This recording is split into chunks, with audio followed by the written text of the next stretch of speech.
Amigos, nós nos reunimos nesta noite para a nossa segunda noite de estudos especiais, e o nosso tema nesta noite é um tema de particular importância. Em nossa primeira noite de estudos, nós tivemos o pastor Harold Gilmer falando sobre a recepção dos textos, do Antigo e Novo Testamento, e nós observamos a maneira como Deus, ao longo da história, através do povo judeu, um povo que Ele separou e escolheu, de uma maneira muito precisa e muito dedicada, aquele povo preservou o registro do Antigo Testamento. E nós vimos os materiais, a maneira como os escribas faziam para fazer as cópias, tudo que era realizado para manter aquele texto, o rigor técnico e todo o trabalho essencial. Certamente uma obra de Deus em conservar o texto da Palavra de Deus. E nessa noite, como que fechando um pouco o zoom dessa câmera, nós saímos do contexto mais geral da recepção do texto da Palavra de Deus. Queremos focar agora na narrativa da criação, primeiro capítulo de Gênesis, e a maneira como nós lemos aqui que Deus trouxe à existência os céus e a terra, e as implicações por trás dessas declarações de Gênesis. Nós queremos contrastar aquilo que a teoria da evolução tem dito, ou melhor dizendo, aquilo que muitos teólogos, scholars, estudiosos têm afirmado na sua tentativa de unir evolucionismo com o registro da criação em Gênesis. Bem, o nosso foco nesta noite, então, é o registro da criação em Gênesis. Eu gostaria de chamar a sua atenção, então, para a Palavra de Deus. Primeiro texto de abertura em Gênesis, capítulo 1. Nós leremos o versículo 31. No capítulo 2, versículos 1 e 2. Gênesis 1, 31, capítulo 2, 1 e 2. Essas palavras que declaram, na verdade, a obra de Deus na criação, dizendo: E viu Deus tudo quanto fizera, e eis que era muito bom. Houve tarde e manhã, o sexto dia. Assim, pois, foram acabados os céus e a terra, e todo o seu exército. E havendo Deus terminado no dia sétimo a sua obra que fizera, descansou neste dia de toda a sua obra que tinha feito. Bem, o nosso objetivo nesta noite de estudos especiais é lidar com este registro, com esses primeiros versículos de abertura da Palavra de Deus a respeito da criação dos céus e da terra. E o meu objetivo e intenção é defender a fidedignidade dessas declarações, que nós devemos tomar a Palavra de Deus e a declaração sobre a criação dos céus e da terra e o universo, assim como registrado na Palavra de Deus, de uma maneira simples, de uma maneira literal. Eu quero demonstrar também a impossibilidade de se unir teoria da evolução, a ideia de milhões de anos, com o criacionismo, a declaração da Palavra de Deus, de que Deus trouxe à existência todas as coisas em 6 dias literais. Isto é, eu quero tentar mostrar o grande erro de tentar se unir Darwin e Moisés, e tentar unir a narrativa bíblica da criação com a perspectiva da teoria da evolução. E para resumir, então, eu desejo apresentar a grande natureza da narrativa da criação bíblica e a necessidade imperativa de que, como crentes, como cristãos, nós devemos permanecer dentro dos limites seguros da narrativa da Palavra de Deus a respeito do próprio trabalho criativo do Senhor. Bem, queridos, todos nós sabemos que desde o século XIX até o início do século XX, a teoria da evolução tem sido propagada de uma maneira muito forte no mundo ocidental e em toda parte, não é? Há um número crescente de teólogos no Brasil e no mundo inteiro, inicialmente nos Estados Unidos e Europa, mas se espalhou pela América Latina, pela Ásia, pela África. Teólogos que têm tentado harmonizar de alguma maneira o registro da criação do capítulo 1 de Gênesis com a teoria da evolução. E você sabe que a Bíblia, ela declara a criação dos céus e da terra como resultado da vontade, da obra de Deus. Essa é uma declaração direta, uma declaração clara na Palavra de Deus. Que Deus criou todas as coisas do nada e que Ele fez isso em 6 dias literais de aproximadamente 24 horas. E nós sabemos também que a morte, ela entrou no mundo e no universo como resultado do pecado de Adão e Eva. Mas a teoria da evolução, em linhas gerais, ensina que o mundo e o universo vieram à existência através de um processo contínuo de bilhões de anos, até nós chegarmos ao que nós temos em nossos dias, e que o homem, ele é nada mais do que um animal evoluído, resultado, não é, de um Big Bang, de uma grande explosão, e da transmutação, de alguma maneira, de matéria morta, minerais, para matéria viva.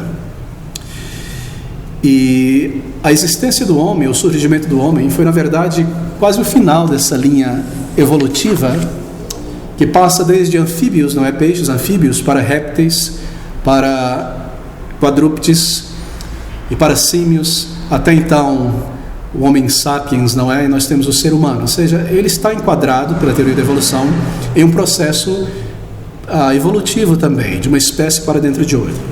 Assim, deixe-me começar com um breve panorama histórico mostrando de onde vem essa tentativa de se unir a evolução com o registro da palavra de Deus. Bem, a teoria que tenta unir então o criacionismo com o evolucionismo tenta explicar a narrativa de Gênesis, capítulo 1, a partir da teoria da evolução. Ela foi desenvolvida e ela foi popularizada a partir do século XIX, meados do século XIX. Bom, a partir do século XIX, então, sobretudo meados do século XIX, na Inglaterra vitoriana, então, desde então, por todo o mundo, começou-se a se espalhar a ideia de que Deus, por meio de um processo evolutivo, teria trazido à existência o universo e, por fim, o ser humano.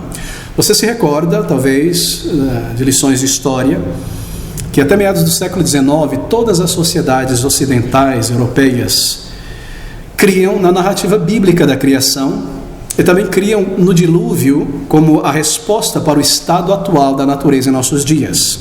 E essa era a compreensão dominante sobre a origem do universo e o estado atual da natureza. Todavia, por volta do ano de 1848, um jornalista escocês chamado Robert Chambers, ele lançou um livro chamado Os Vestígios da História Natural da Criação, um livro de filosofia especulativa, que tentava misturar, ele era um jornalista, não era um cientista, mas ele tentava misturar fatos científicos, estudos científicos, sobretudo da área de geologia, com teologia. E ele misturou também especulação filosófica com ciência e com a palavra de Deus.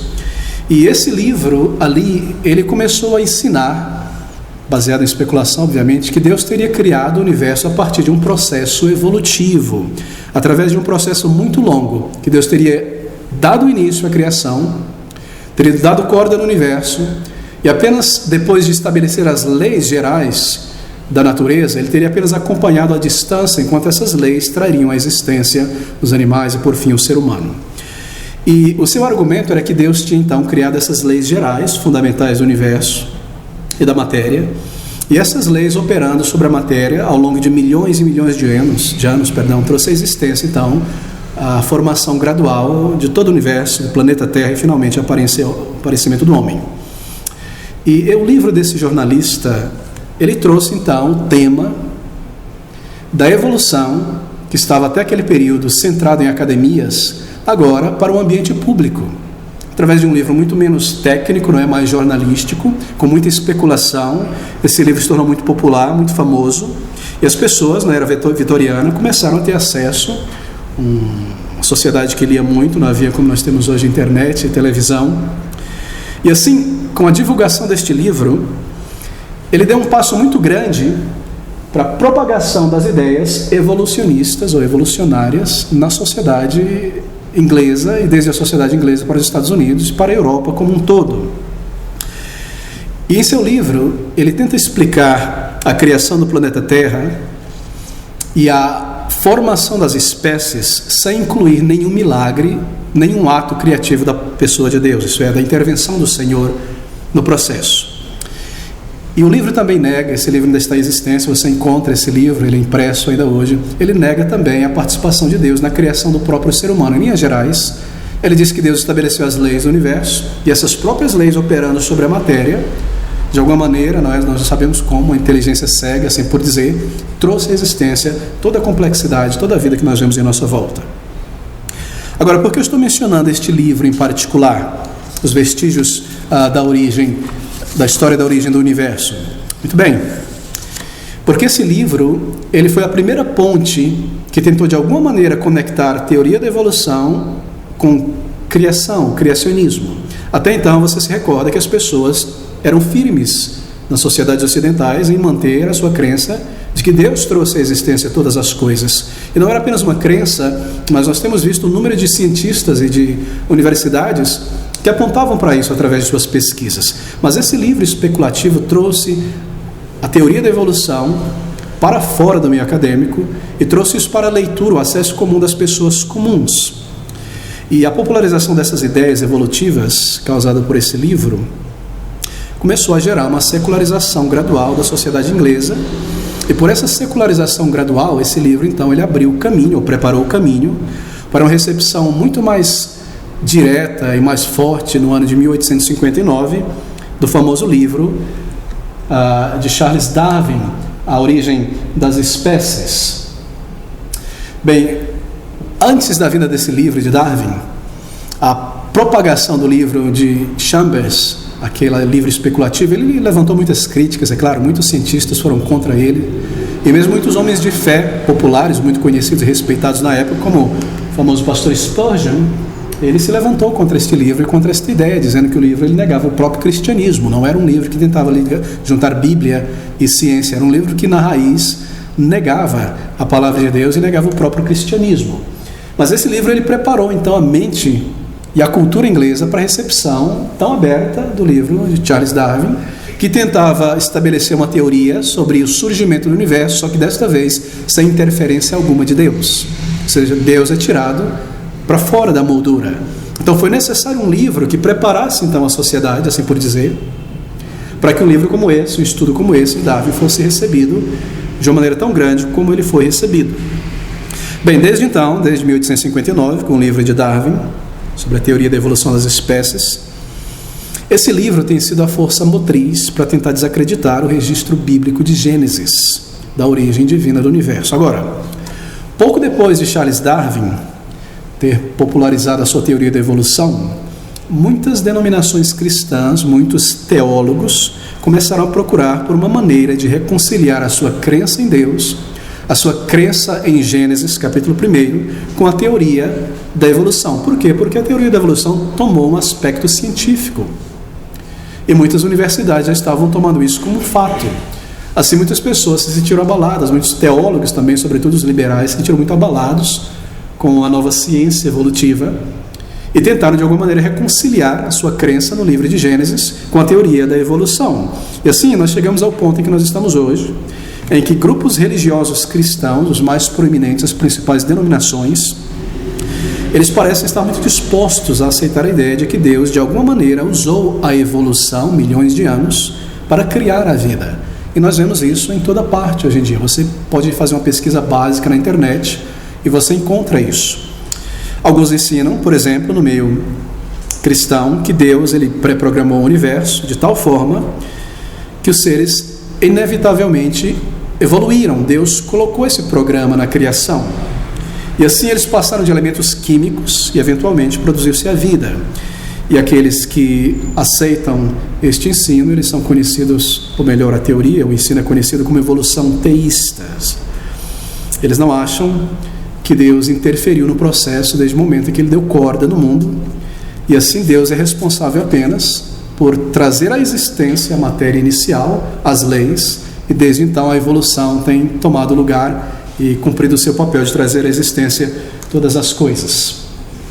Agora, queridos amigos, alguns outros teólogos, e nós vemos isso mais popular em nossos dias, creem que Deus, Ele deu início ao universo, Ele estabeleceu as leis, mas de vez em quando, assim, vez por outra, Ele interferiria nas grandes mudanças de uma espécie para outra. Por exemplo, Ele interferiu na produção das plantas, dos animais, e ocasionalmente Ele interferiu para que o ser humano pudesse aparecer. Como é que eles pensam ou fazem isso? Bem, eles tomam um registro de Gênesis, quando Deus diz produz a terra os animais, etc., os peixes, etc., como uma alegoria que na verdade aponta para Deus interferindo ao longo de milhões de anos em determinados pontos para trazer à existência ou ajudar a força evolutiva a trazer à existência todas essas coisas. Isso é muito popular em nossos dias, na verdade.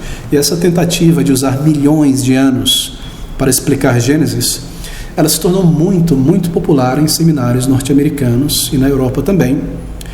E chegou ao Brasil nos anos 30, nos anos 40, e aos poucos foi tomando forma, de maneira tal que você encontra hoje, no ano de 2019, bíblias de estudo, bíblias de comentário, que mantém essa ideia de milhões de anos na criação. Uma delas é a popular Bíblia Shed, ou Bíblia Vida Nova. Se você tem essa Bíblia em casa, ou se você adquiri-la, observe o comentário. Eu tenho uma cópia aqui, você pode observar ao final do nosso estudo e comparar os comentários realizados pelo comentarista Shed a respeito do versículo 1 e versículo 2 de Gênesis, onde ele mostra ou dá a base, supondo-se que provavelmente houve um espaço de milhões de anos de cada dia da criação, e a possibilidade da teoria da brecha ou da lacuna entre Gênesis capítulo 1, versículo 1 e versículo 2, a ideia de que houve um mundo pré-existente que fora destruído, e que o versículo 2 do capítulo 1 de Gênesis é na verdade o início desse novo mundo, e que os dias representam milhões e milhões de anos. Bom, ele deixa isso em aberto, e essa é apenas uma das bíblias ou textos que na verdade apontam para isso. Realmente é chocante, não é? Mas aí está, e você percebe a força dessas ideias em nossos dias, de maneira que esse tema não é um tema apenas para a curiosidade do crente, é um tema para nós estarmos preparados para conhecer e defender a palavra de Deus contra ataques como esse. Bem, aqui nós chegamos então ao nosso tema nessa noite, porque ao se tentar conciliar a teoria da evolução, com o registro de Gênesis, existem obviamente muitas implicações e dificuldades, porque você ataca a autoridade da palavra de Deus, você mina a base interpretativa da palavra de Deus, e você lança dúvidas sobre o caráter de Deus. E a primeira maneira em que você solapa a autoridade da palavra de Deus ao tentar misturar a teoria da evolução com o criacionismo é que a autoridade de Deus, a autoridade divina, a inspiração da palavra de Deus é negada, na verdade, é negada. Acreditar que Deus usou a evolução para a formação do mundo e do homem é tomar o registro de Gênesis, capítulo 1, como uma mera alegoria, e não como uma declaração literal de que Deus trouxe à existência essas coisas da maneira como Ele diz ter trazido à existência. E se nós tomamos Gênesis 1 a 3 como uma mera alegoria, então você abre a porta para tomar qualquer outra parte da palavra de Deus como alegoria também. De maneira que, como nós podemos então diferenciar algo que é um fato, uma narrativa histórica, de uma alegoria na Bíblia? Se Gênesis capítulo 1, a criação do universo, é uma mera alegoria, então tudo mais na Bíblia pode ser alegoria. Você pode dizer que o registro do dilúvio é uma alegoria, que o grande peixe que engoliu Jonas é uma alegoria, que todos os milagres do Senhor foram alegorias, que o seu nascimento virginal foi uma alegoria, que a sua morte e ressurreição também foi uma alegoria. Esse é o primeiro problema em se tentar misturar a teoria da evolução com a palavra de Deus, de uma vez que os cristãos fazem concessão ao mundo cético, dizendo que nós não temos que tomar a palavra de Deus e a narrativa de Gênesis exatamente como ela está aqui. Então nós podemos usar opiniões externas à palavra de Deus para interpretá-la. Você abre então grande brecha para negar a autoridade, a inspiração da palavra de Deus. Você desacredita toda a Bíblia. Isso é remover uma grande coluna, não é, da nossa fé, que é a inspiração da palavra de Deus. Segundo lugar, crer que Deus usou a evolução para a criação do mundo e do homem é também questionar o caráter de Deus. Veja, o livro de Gênesis, observe isso, é muito importante. Ele ensina que a morte é o resultado do quê? Do pecado de Adão. Romanos capítulo 5, versículo de número 12 diz: portanto, como por um homem entrou o pecado no mundo, e assim, pelo pecado a morte, assim também a morte passou a todos os homens, por isso que todos pecaram. E a Bíblia ensina então que toda a criação de Deus, no início, ela era muito boa, e depois do pecado, ela tornou-se o que ela é, o que nós vemos em nossa volta. Versículo 31 de Gênesis 1: e viu Deus tudo quanto tinha feito, e eis que era muito bom, e foi a tarde, amanhã, o dia sexto. Mas se nós fazemos concessão na história de Gênesis à teoria da evolução, e nós acrescentamos milhões de anos à idade da Terra, então nós temos que acreditar, veja, que a doença, que a morte, que o câncer, que tudo mais, já fazia parte do mundo antes da queda do homem no pecado. Você percebe o raciocínio? Porque os animais e as plantas tiveram que nascer e morrer ao longo de milhões de anos para poder evoluírem, já que a base da teoria da evolução é a seleção natural mais forte, não é verdade? Assim, plantas e animais precisaram nascer, morrer, se desenvolver ao longo de milhões e milhões de anos antes da chegada de Adão e antes de seu pecado. Em outras palavras, a morte então já existia antes de Adão. Animais carnívoros já existiam, câncer já existia, decomposição já existia, tudo já existia. Assim, a morte, ela existe antes de Adão. A autoridade divina da inspiração da Bíblia é negada. Acreditar que Deus usou a evolução para criar o mundo e o homem questiona o caráter de Deus. Crer que Deus usou a evolução para a criação do mundo e o homem nega a obra de redenção do Senhor Jesus Cristo. Observe o ponto agora. Assim, se o pecado, a morte, já existia antes do homem, então Deus não fez nada de bom quando ele chega ao final, porque a morte já estava ali. Mas nós lemos em Gênesis 1:31 que Deus viu tudo o que havia criado e disse Deus que tudo era muito bom, tudo que ele fizer era bom. Ah, mas não era bom não. Por quê? Porque embaixo do jardim do Éden jazia uma imensa quantidade de esqueletos de animais mortos. Embaixo da beleza do Éden, que nós encontrávamos, era muita morte, muito cadáver. Não havia nada de bom ali, plantas mortas. E dizer assim é questionar o caráter de Deus, que declarou que fez todas as coisas boas, perfeitas, justas, íntegras, completas, belas. Então as pessoas devem se lembrar que Deus criou um mundo perfeito. E assim, quando nós olhamos em nossa volta, o que nós vemos não é o mundo, queridos amigos, que Deus criou, mas é o resultado do pecado. O resultado, a tragédia do pecado. Terceiro lugar, crer que Deus usou a evolução para a criação do mundo e do homem nega então a obra de redenção do Senhor Jesus Cristo.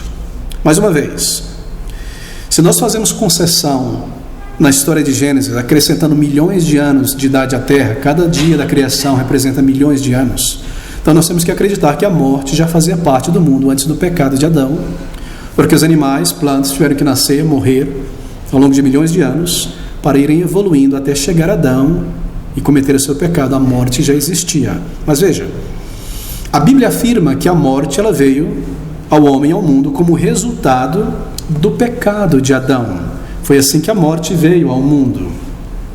Mas se você mistura a evolução com a narrativa da Bíblia, nós afirmamos que a morte já existia como parte de um processo evolutivo, então a morte não é consequência do pecado de Adão, obviamente, porque ela já estava ali antes de Adão. Ou seja, a morte não é uma maldição. Mas se a morte não é o resultado do pecado de Adão e não é uma maldição, então, queridos amigos, por que Jesus Cristo precisou vir a este mundo? Você percebe a gravidade de tentar unir teoria da evolução com o registro de Gênesis? Queridos amigos, a palavra de Deus é um livro tão intrincado e organizado pelo Espírito de Deus que não é possível você remover nada dele sem que afete toda a palavra de Deus. E se você pensa sobre essas colunas iniciais, esses fundamentos da narrativa bíblica, como Gênesis, e você remove alguma coisa ali, é como remover uma coluna de um prédio. Ele irá desabar. Assim, nós não podemos pensar apenas em termos de ciência, nós temos que pensar em termos de palavra de Deus e teologia. Se a morte já estava ali como parte de um processo evolutivo, não há nenhum sentido a cruz do Senhor Jesus, porque a morte não era então uma maldição, como afirma a palavra de Deus. Mas a Bíblia diz que nosso Deus é um Deus de misericórdia, que enviou o seu Filho para se tornar um homem e para carregar o nosso pecado, a fim de que nós pudéssemos ser libertos da maldição do pecado e a consequência do pecado, a morte eterna, a separação eterna de Deus, como diz as Escrituras, não é verdade? Porque se pela ofensa de um só a morte reinou, por esse, muito mais os que recebem a abundância da graça e o dom da justiça reinarão em vida por um só, o Senhor Jesus Cristo, que é aquele que não conheceu o pecado, o fez pecado por nós, para que nele fôssemos feitos justiça de Deus. Bem, isso nos conduz então naturalmente ao nosso segundo ponto. Deve o registro da criação de Gênesis ser compreendido literalmente ou alegoricamente? Nós podemos tomar Gênesis de uma maneira literal ou de uma maneira alegórica. Na linguagem comum, quando nós dizemos que uma narrativa é histórica, algo é histórico, nós queremos dizer que é o registro de algo que o autor que escreveu acreditava ter acontecido. Algo que aconteceu no mundo, do espaço e do tempo, em determinado momento. É uma narrativa histórica. Não há dúvida que a narrativa de Gênesis deve ser, sim, considerada história, e não apenas alegoria. Eu gostaria de oferecer 3 argumentos para provar isso. Primeiro, o capítulo 1 de Gênesis é a base de todo o livro de Gênesis, correto? É a partir daquele início que nós temos todo o desenvolvimento. Adão e Eva, Caim, Abel, Babel, etc. Mas veja, o capítulo 1, ou melhor, os capítulos seguintes de Gênesis, 2 em diante, são todas narrativas históricas. Refletem uma história literal, coisas que foram realizadas, coisas que aconteceram.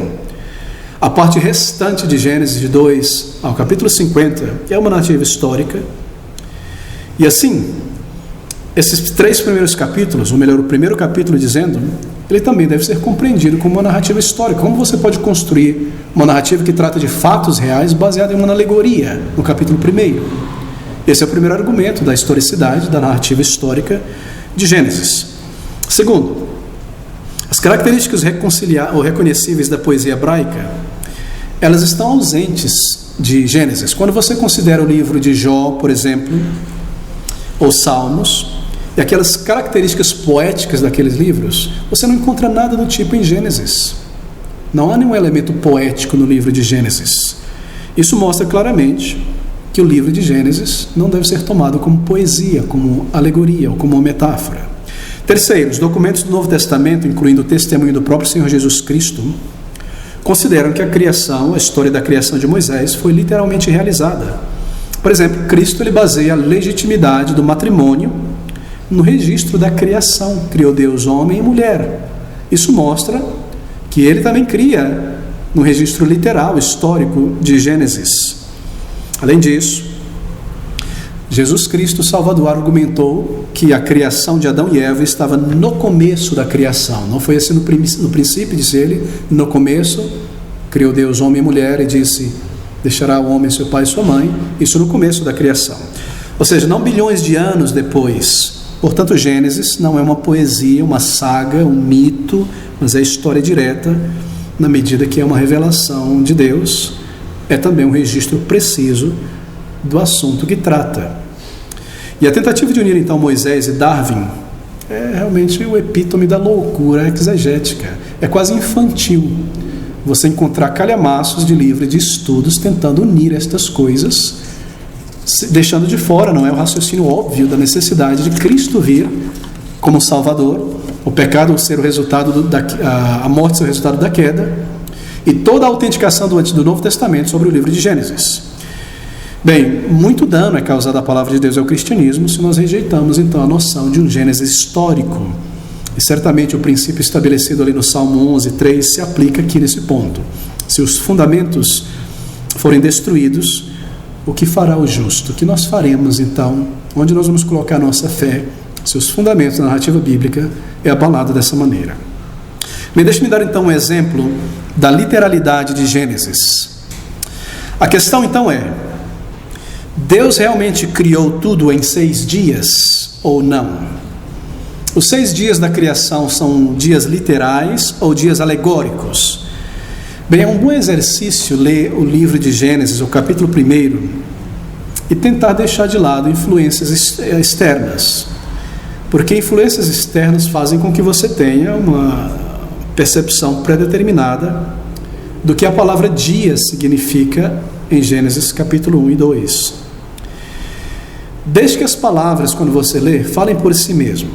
E se você tomar Gênesis 1 ao pé da letra, então Gênesis 1, sem dúvida, diz que Deus criou o universo, a terra, o sol, a lua, as estrelas, plantas e animais, e as 2 primeiras pessoas, dentro de 6 dias ordinários de 24 horas. Quando você lê o capítulo 1 ou o capítulo 3, não é essa impressão natural que você tem? Que Deus de fato criou todas as coisas dentro de 6 dias literais? Pois é, exatamente isso. Quando você lê essa passagem, seguindo a narração e a descrição que nós temos ali, se você é realmente honesto, você tem que admitir que você nunca poderia adicionar milhões de anos, ter a ideia de milhões de anos ali, não é verdade? Ao ler simplesmente o registro da palavra de Deus, não está ali presente. É necessário impor isso sobre o texto, levar pessoas a procurarem a ideia de milhões de anos ali. Quando você lê naturalmente, você entende o texto como ele se apresenta a você. 6 dias de 24 horas, Deus criando todas as coisas dentro desse período, espaço, tempo. Mas a maioria dos cristãos, incluindo muitos, não a maioria, mas um grande número, incluindo muitos líderes cristãos, eles não afirmam que os dias da criação foram dias de duração normal. Há muitos que sutilmente não afirmam isso. Mas muitos deles assim ensinam e afirmam, baseado nessas influências externas, que deve ter sido longos períodos de tempo, até milhões de anos, que se passou entre o dia 1º, o dia 2º até o dia 6º. E eu mencionei o caso de uma Bíblia e de um comentarista que faz exatamente isso. Mas amigos, como é que Deus se comunica conosco? Bem, Deus se comunica através da linguagem. Não é incrível? Ele programou Adão, depois de criar ele, do barro, o hardware, ele programou o software com linguagem. Não é incrível? A programação tem descoberto essas coisas copiando a natureza. E aqui não há nenhum cabo me conectando, passando informação de mim para vocês. Nós somos sem cabo, wireless, já nascemos última geração, Wi-Fi. Deus programou isso em nós. E a base da linguagem é que aquilo que é dito na comunicação deve ser compreendido baseado em regras estabelecidas entre as pessoas. Nós concordamos que isso é um púlpito, então todas as vezes que eu falar púlpito, isso vai te remeter a isso. Na verdade, essa é uma base de comunicação. Assim, considere as palavras usadas no contexto em que elas são usadas. Isso é o consistente nessa regra de comunicação. Assim, quando Deus revela coisas ao ser humano, Ele decidiu revelar isso por palavras, para que o homem pudesse se comunicar com Deus, conhecer, compreender a Deus e falar com Ele, porque as palavras têm um significado e transmitem uma mensagem compreensível. Bem, se não fosse assim, nós não poderíamos nos comunicar uns com os outros, nem mesmo orar a Deus.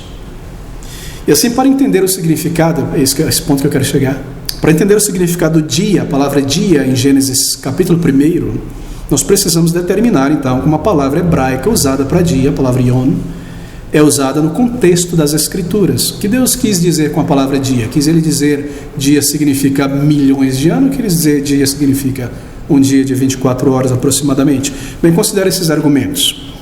Observando um léxico de hebraico, poucos dias atrás, um dicionário, esse dicionário ele tem 7 títulos e muitos subtítulos para definir a palavra hebraica dia, que está ali em Gênesis 1. Mas todas as definições tomam dia como um dia comum. E esse termo dia comum é sempre precedido pela palavra noite e dia, não é o primeiro dia, que traz a ideia de um dia, de noite, e manhã, tarde e noite, 24 horas. O número de frases, como tarde e manhã, é acompanhado, como eu mencionei.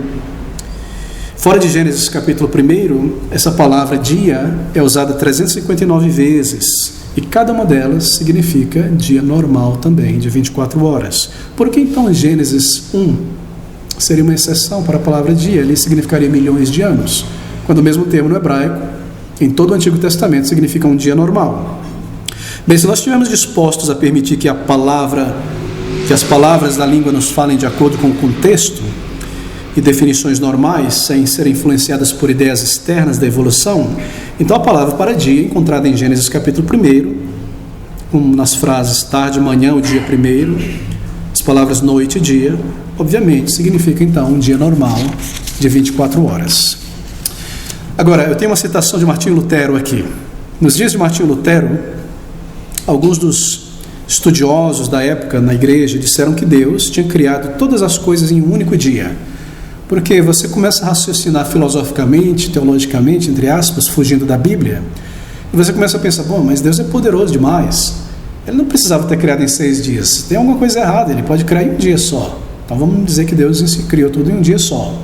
Ou num estalo de dedo, não é? Isso reduziu o poder de Deus. Ele precisou de 6 dias.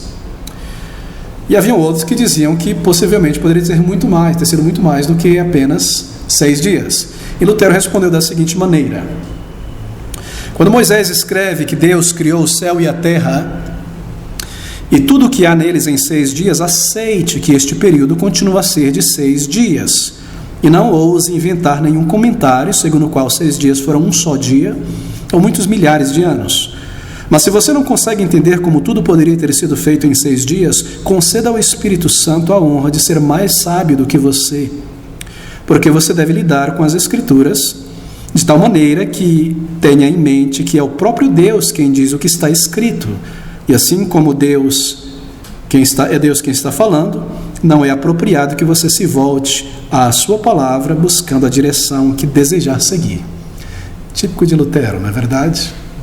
Bem, a semana de 7 dias é uma criação de Deus também. Foi Deus quem criou o calendário. Não é maravilhoso pensar que Ele não apenas criou as coisas em 6 dias, mas Ele nos deu o calendário, não é?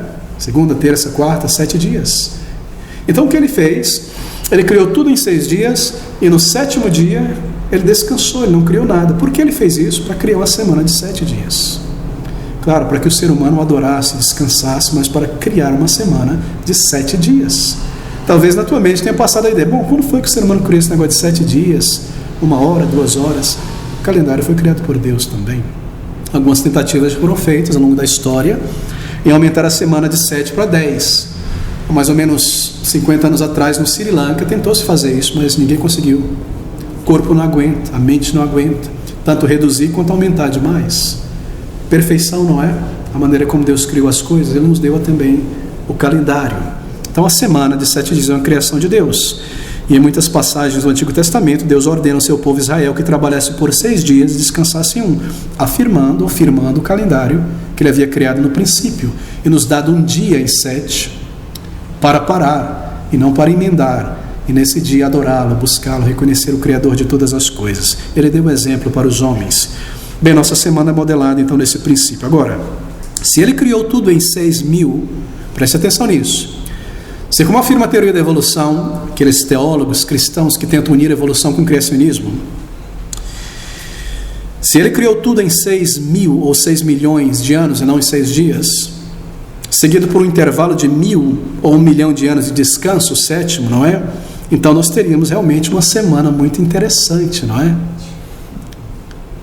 Uma semana de 6.000 anos. Imagine o descanso, uma semana como essa.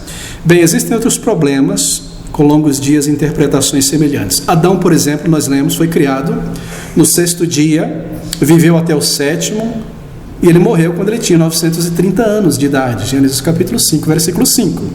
Mas se todos os dias fossem 1.000 anos ou milhões de anos, isso não daria sentido à idade de Adão na morte, não é verdade? Porque ele teria morrido com 930 mil anos, ou 930 milhões de anos.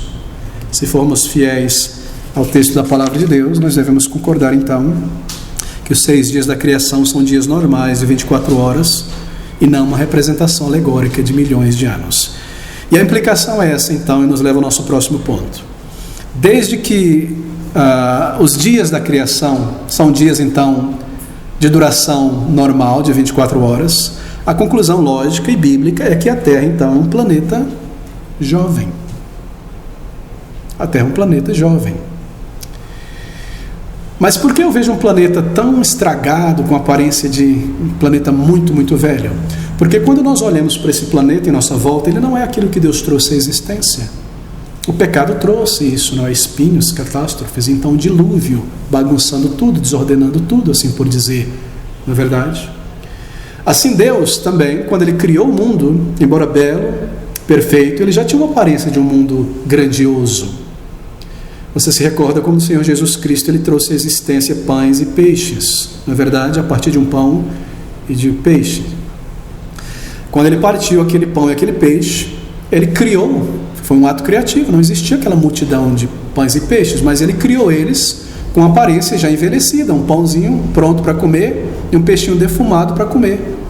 Assim Ele pode trazer à existência o universo maduro, não é verdade? Ele pode trazer um homem já maduro.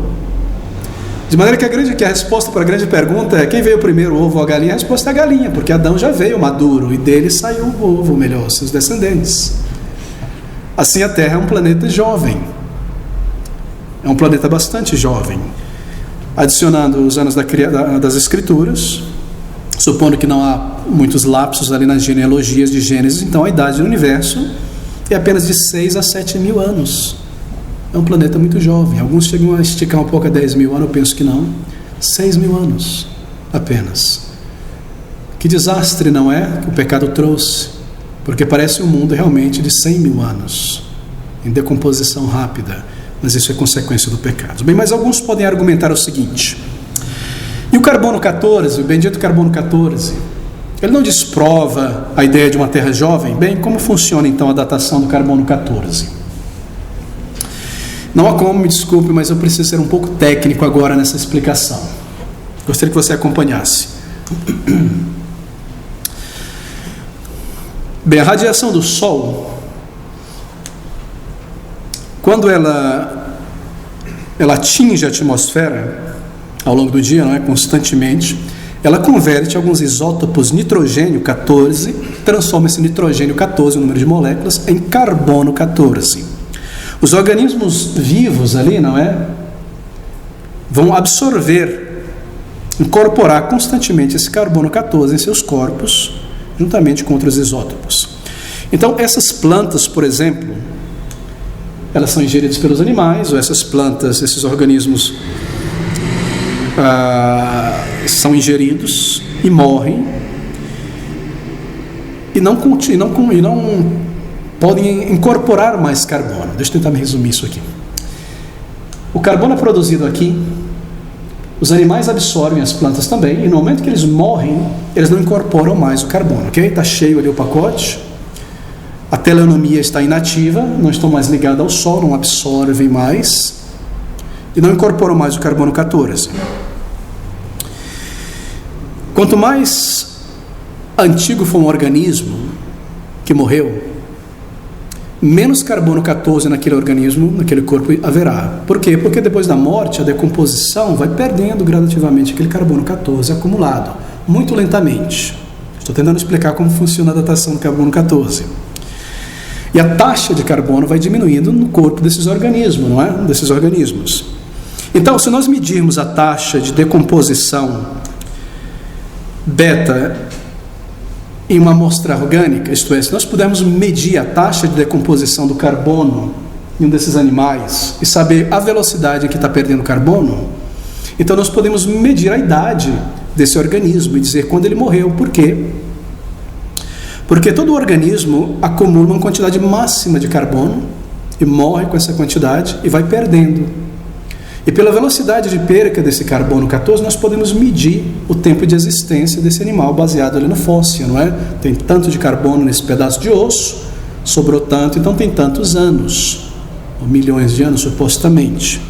Se nós medirmos então a taxa de decomposição de uma amostra orgânica, nós descobrimos quanto de carbono resta no corpo para poder calcular a idade dessa amostra. Bem, é importante lembrar então que essa datação de carbono, isso é muito importante, ela está baseada em suposições. Embora a técnica ela pareça boa no começo, é uma técnica que deve estar baseada em certas suposições. E estas suposições são várias. Por exemplo, deve-se supor que a taxa de decomposição de carbono naquele organismo, naquele fóssil, sempre foi constante, vai perdendo um carboninho aí por ano, digamos assim, que nunca se perdeu 2 ou 3 ou 1000 em um ano, foi constante. Essa é uma suposição, nós não sabemos, o esqueleto está enterrado ali há muito tempo. Agora, essa não é uma suposição demonstrável. Deixe-me tentar ilustrar isso aqui. Imagine que você encontrou uma vela acesa em uma sala e você quer determinar o tempo que se passou nessa vela queimando antes de você encontrá-la. Quanto tempo ela está queimando ali em cima dessa mesa? Bem, você pode medir a altura da vela, digamos que ela tem aí 30 centímetros, e medir então a taxa de combustão. Em quanto tempo aquela vela está sendo consumida? Digamos 1 centímetro por minuto, taxa de combustão, não é? E aí você encontra o tempo desde que a vela foi acesa. Então nós temos que fazer algumas suposições para ver se isso acontece. Essa é a ideia do carbono 14. Nós devemos supor que a vela sempre queimou na mesma velocidade, nunca foi mais rápido nem mais lento, foi sempre na mesma velocidade. Nós devemos assumir uma altura inicial para a vela, nós não sabemos, nós só vemos ela queimando ali. Temos que supor se ela tinha 30 centímetros, 40 centímetros. É baseado em pressuposição. E as coisas vão mudando baseado na pressuposição que nós temos.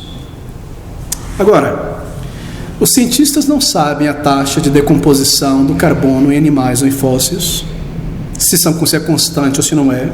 Eles não sabem se a quantidade de carbono 14 na atmosfera, quando esse animal absorveu, era a mesma. Esse animal pode estar ali no chão e não enterrado. E muitos testes já foram feitos com a máquina de precisão do carbono 14, que destoa da quantidade de carbono que existe na atmosfera. Segundo, a quantidade de carbono que existe na atmosfera tem mudado ao longo dos anos também. Isso quer dizer que muitos animais talvez tenham recebido menos carbono antes de morrer. Eu sei que está soando muito complexo isso, mas a ideia é mostrar que a datação radiométrica, carbono 14, é baseada em muitas pressuposições. E além de tudo isso, a principal pressuposição, baseada em todos os métodos de datação, está sujeita ou é ligada à coluna geológica. A coluna geológica é uma ideia de que os animais foram evoluindo ao longo de milhões de anos e conforme eles foram morrendo, eles foram sendo enterrados e o pó foi se acumulando, a lama, e mais animais andando por cima, morrendo, mais camada, até chegar onde o ser humano está. De maneira que subentende-se que os animais mais primitivos estão lá no início, milhões e milhões de anos atrás. Essa é a coluna geológica. Mas isso é apenas uma suposição, porque muitas vezes você encontra esse animalzinho aqui, esse fóssil, bem aqui, ó. E outras vezes você encontra esse fóssil aqui, bem aqui. E já foi provado muitas vezes, às vezes você encontra árvores, não é? Atravessando todas as camadas geológicas. Assim, isso é apenas uma suposição, baseada na ideia, na teoria da evolução, de que você encontraria animais ali nessa ordem, mas você não encontra assim sempre. Então o carbono 14 baseia-se nessa coluna geológica. Bom, se eu encontrei esse animal aqui, esse fóssil, de acordo com a minha teoria, ele deve estar aqui, ó, no período cambriano, então ele tem bilhões de anos. Então o meu teste de carbono 14 tem que apontar para isso. Se não está funcionando, chegando nessa data, porque o meu equipamento não está funcionando. Você percebe? É baseado em pressuposição. E além das suposições que eu mencionei, não é? Que determina o uso do aparelho do carbono 14, estas datas feitas por técnicas, não é? De carbono 14 para testes que foram feitos em criaturas novas, relativamente jovens, frequentemente mostram datas erradas. Por exemplo, ao se medir as conchas de caracóis vivos, chegou-se a uma data de carbono de 27 mil anos. As conchas de moluscos vivos, encontrou-se a data de 2.300 anos de idade. E muitas outras coisas. Materiais de camadas onde dinossauros estavam encontrados em carbono, o teste foi feito, não é? Enquanto que a lama ali, onde o fóssil estava, pelo teste do carbono 14 dava 34 mil anos, o próprio osso do dinossauro naquela lama dava 70 milhões de anos, baseado na idade geológica da coluna.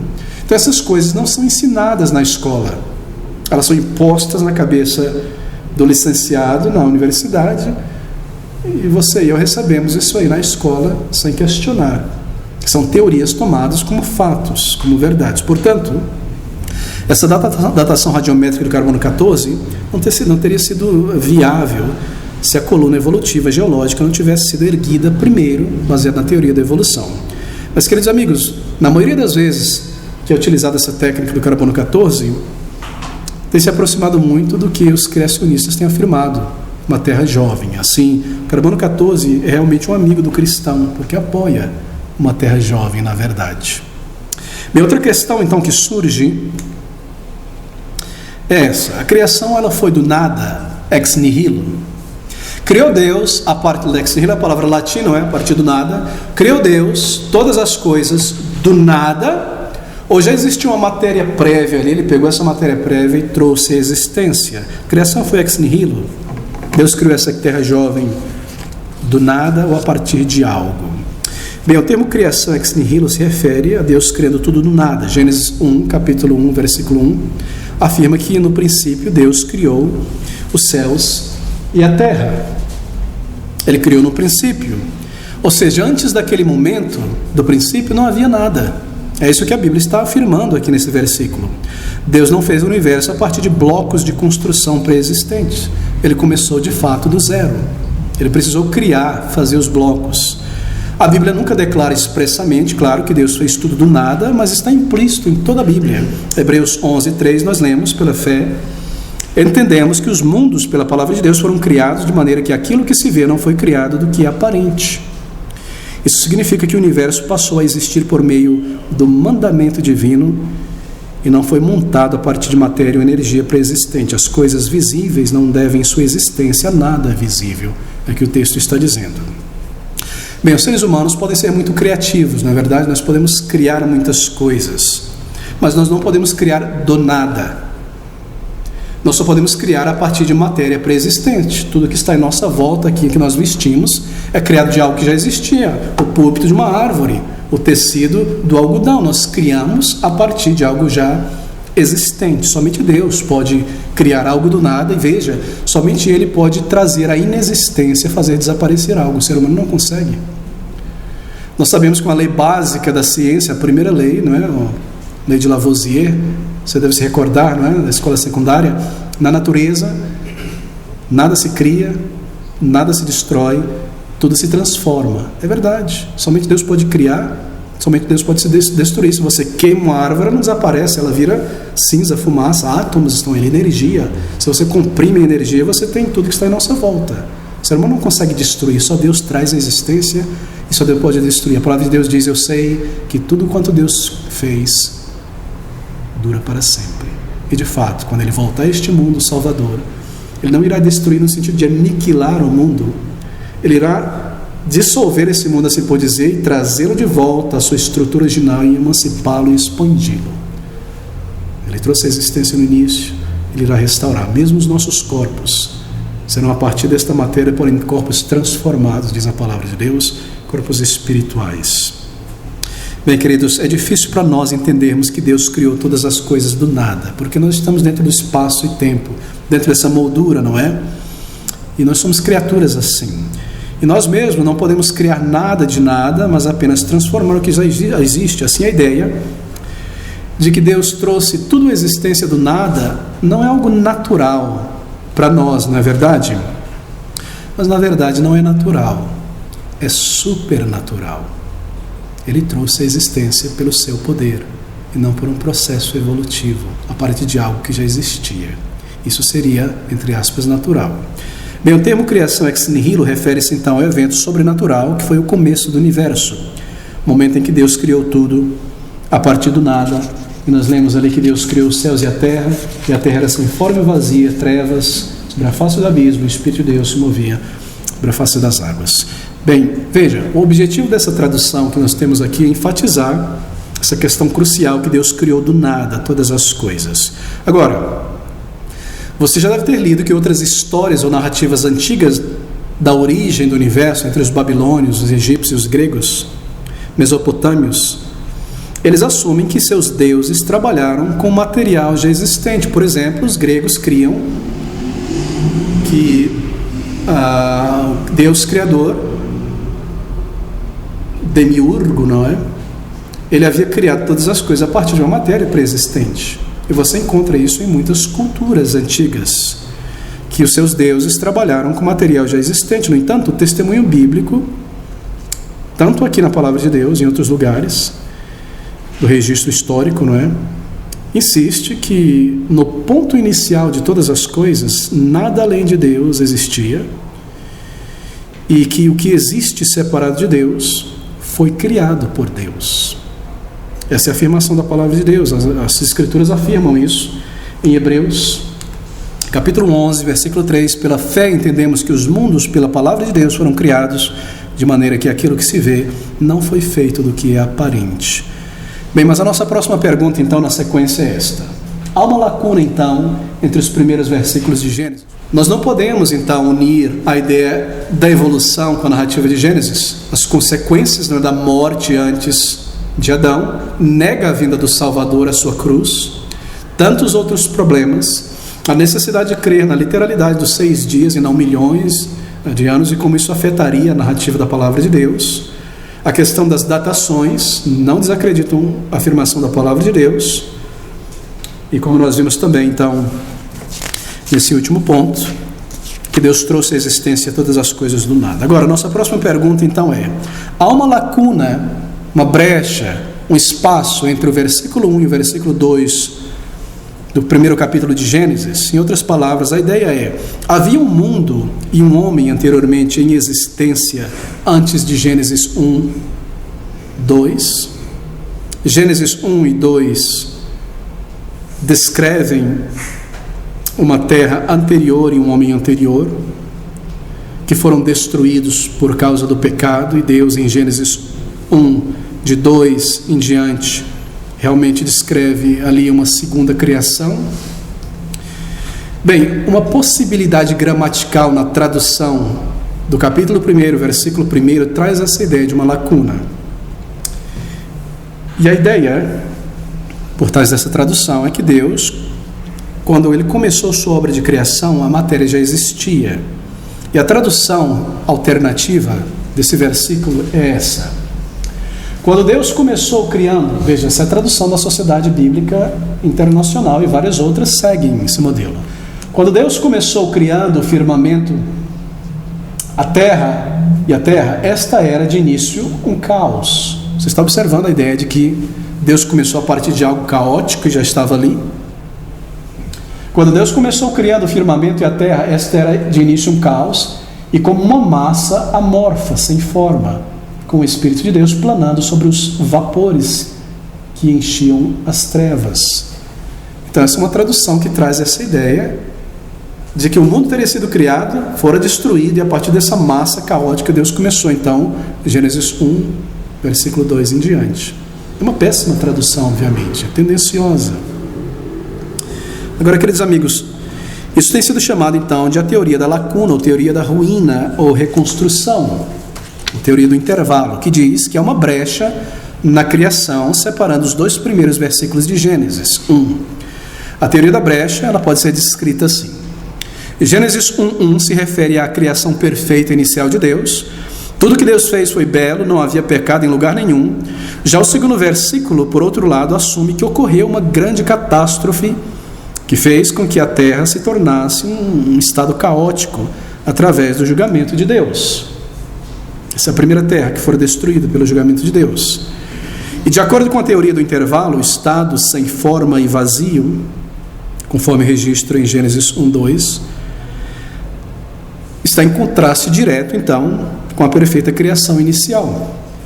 Algo aconteceu entre os 2 primeiros versículos de Gênesis para tornar a terra desolada e inabitável depois de ter sido, depois então ser aperfeiçoada, recriada. E aqueles que sustentam a teoria da brecha argumentam que este estado de ruína poderia ter então durado milhões de anos. Deus criou o primeiro planeta por causa do pecado, provavelmente de Satanás, é o que alguns argumentam. Ele destruiu todas as coisas, deixou ele naquele estado por milhões e milhões de anos. E a partir do versículo 2 do capítulo 1, ele começa a nova criação. Essa é a ideia da teoria da brecha. Agora, depois desse tempo desconhecido entre os 2 primeiros versículos, Deus começou então uma recriação, uma reforma que envolveu então dias sucessivos. E o restante do primeiro capítulo de Gênesis trata então da reconstrução da terra e não da criação original. Costuma-se supor que essa criação ocorreu há alguns milhões de anos atrás e aconteceu então depois, essa segunda criação, em 6 dias literais de 24 horas. De maneira que Gênesis 1, 3 a 2, ao capítulo 2 e diante, é uma segunda criação. Consequentemente, de acordo com essa ideia, Gênesis fala então de criação, julgamento, ruína e recriação. Essa é a ideia da teoria da brecha. Agora, indivíduos que apoiam a teoria da brecha afirmam que querem aceitar a Bíblia, literalmente, e também as conclusões da ciência moderna sobre a idade ou antiguidade da Terra. Eles dizem que a teoria do intervalo, esse é o grande argumento, fornece uma solução para reunir ciência e Bíblia. O problema do tempo e dos fósseis, de acordo com a afirmação da evolução, para reconciliar esses fatos da teoria da evolução, não é? A coluna geológica, os fósseis, com a Bíblia. Então essa é a ideia por trás da teoria da brecha. Bem, mas qual foi então o julgamento que ocorreu entre o versículo 1 e 2?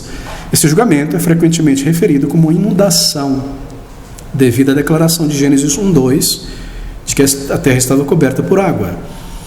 E este julgamento também é conhecido como o dilúvio luciferiano, que leva um anjo, não é, do nome do anjo que se tornou Satanás. E a causa do julgamento é geralmente dada como a rebelião de Satanás.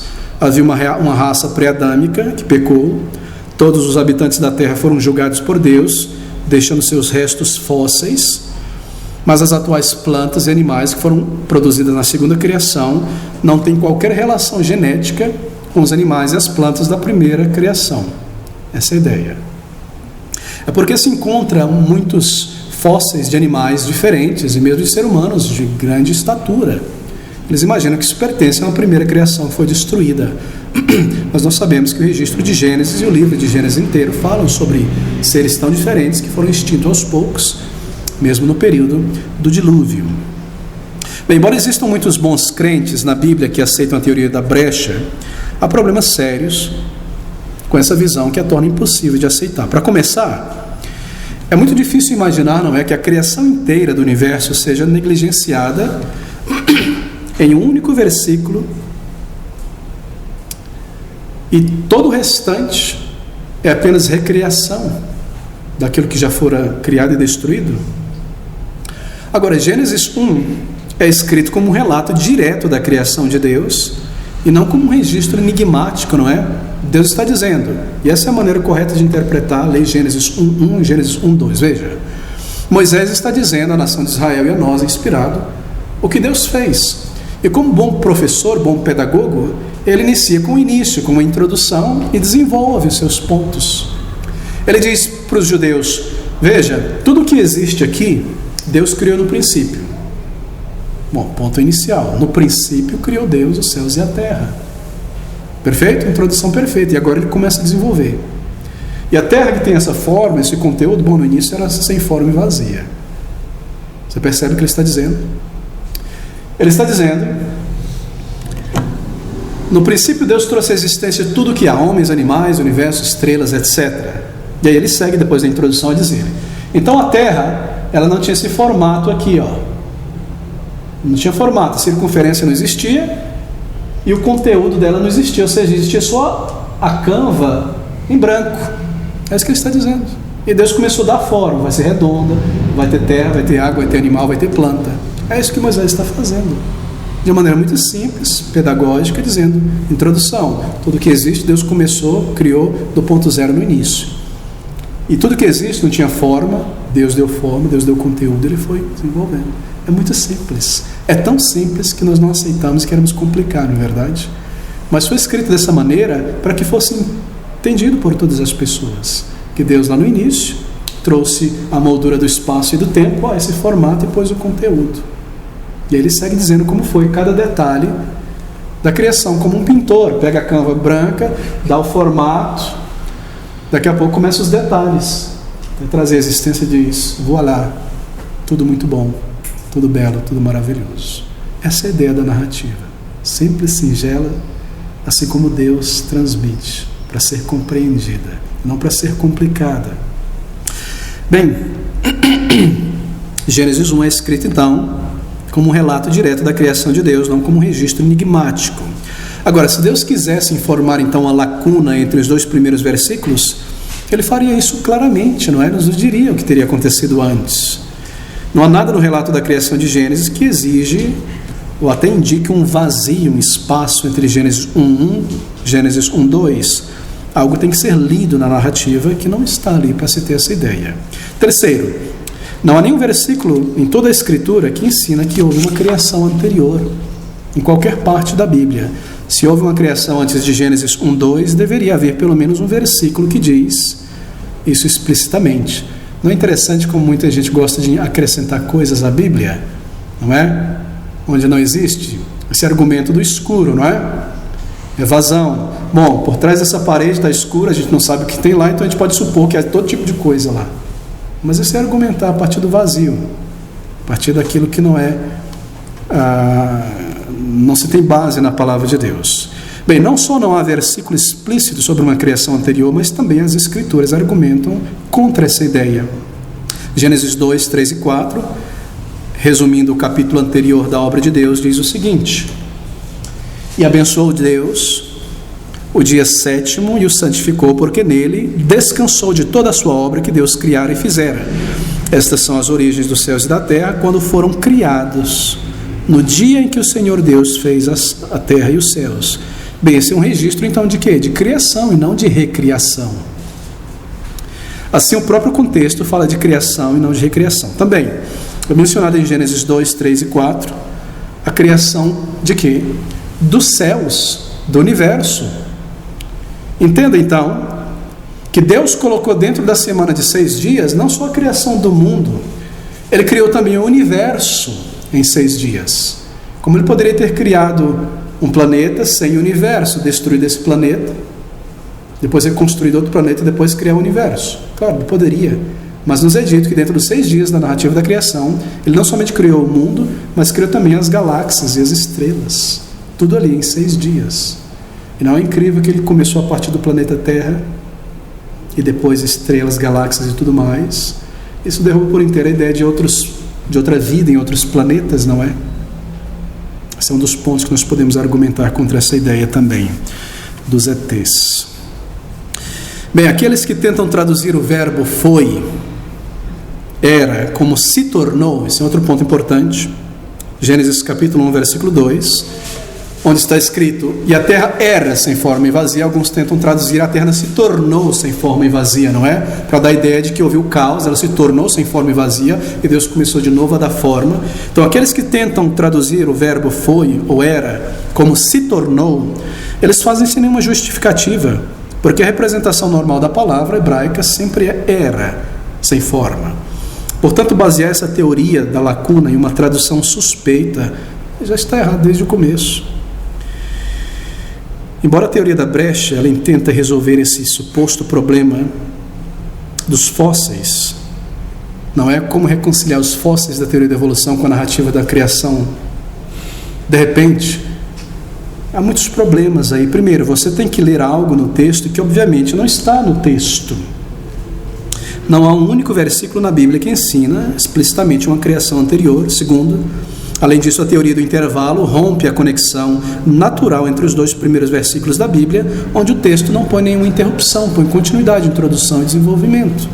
Terceiro,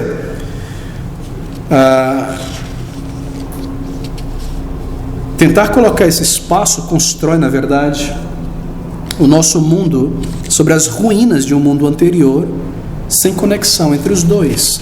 Quarto, você deixa a criação original de todas as coisas contida em apenas um versículo. E depois fala sobre a recriação em muitos versículos. Todos esses problemas tornam a teoria da brecha altamente suspeita. E embora aqueles que defendam essa teoria da lacuna, da brecha, sejam muitos deles crentes bem intencionados, os fatos, tanto bíblico quanto científico, não justificam essa ideia. Mas você, pasme, irá encontrar muitos cristãos mantendo e dando base, ou melhor, abraçando essa ideia. Deixe-me concluir por aqui, queridos amigos. A palavra de Deus ela é clara, dizendo que Deus criou, afirmando que Deus criou os céus e a terra do nada. E Ele fez isso pelo seu grande poder. E Ele fez isso em 6 dias literais, e então Ele criou o homem e colocou em um mundo perfeito, onde ainda não havia o pecado nem a morte, e a morte veio como resultado do pecado. Assim, todos os argumentos que nós vimos até agora, que falam de uma criação não literal de 6 dias, uma lacuna entre Gênesis 1, versículo 1 e 2, criação de matéria anterior à criação, conflito entre ciência e religião, são, na verdade, todas elas tentativas camufladas de tentar reconciliar a teoria da evolução com a Bíblia. Nada mais do que isso. E, finalmente, por fim, desacreditar a própria palavra de Deus como inspirada, como um registro inspirado e fiel da criação e da queda e da redenção. Para tentar reconciliar a palavra de Deus com a evolução, você vai ter que contradizer as Escrituras. E você vai ter que ser inconsistente com o método de Deus, de interpretação da palavra de Deus, dado na própria Bíblia. Bem, nós precisamos entender, por fim, isso. Que a filosofia evolucionista é a base intelectual de todos os sistemas anticristão, anti-Deus, que tem atormentado a humanidade por séculos. Ela é a base dos vários métodos modernos de psicologia e sociologia que tratam seres humanos simplesmente como animais superiores. E essas teorias, foram elas que criaram a chamada nova moralidade e o equivocado relativismo ético, né? Ética de acordo com a necessidade. E todo o seu efeito no mundo e na humanidade tem sido prejudicial e degradante também. O Senhor Jesus Cristo, ele disse: uma boa árvore não produz maus frutos, e uma teoria boa não produz maus frutos. O fruto perverso da filosofia evolucionista, ele é evidente, e é evidência suficiente de que é um grande erro. E é uma evidência suficiente da sua origem final, que é essa longa rebelião de Satanás contra o seu Criador. Ali está a origem da teoria da evolução, ali está a origem de tudo isso. Será que nós queremos, como crentes em Jesus, crentes bíblicos, misturar evolução com a palavra de Deus? Tentar de alguma maneira reconciliar essas coisas? Por que os cristãos creem na ressurreição corporal do Senhor Jesus Cristo? Por que nós cremos nesse milagre? Bem, por causa das palavras das Escrituras que dizem que Ele ressuscitou dentre os mortos, como diz as Escrituras, não é? E por que os cristãos devem acreditar nos 6 dias literais da criação? Por causa das palavras das Escrituras que dizem: em 6 dias o Senhor fez os céus e a terra. Amigos, essa é a lógica por trás do nosso argumento de não misturar o evolucionismo com a narrativa da criação em Gênesis. É entender que essa batalha não é entre pessoas que acreditam na terra jovem versus pessoas que acreditam uma terra de milhões de anos. Não é uma questão entre criacionistas e evolucionistas cristãos. A verdadeira batalha é essa. É uma batalha da autoridade de Deus contra a opinião falível de homens. A luta real, a nossa guerra, é pela defesa e submissão de crentes à revelação inspirada de Deus em sua palavra divina. Porque se os fundamentos forem destruídos, o que nós poderemos fazer? Qual será o nosso evangelho, a nossa esperança de ressurreição? Então nós nos juntamos nesta noite ao coro do povo de Deus redimido, que está agora no céu diante do Criador, do Senhor da glória, que canta dizendo: digno é, Senhor, de receber glória e honra e poder, porque Tu criaste todas as coisas e por Tua vontade são e foram criadas. Apocalipse capítulo 4, versículo de número 11.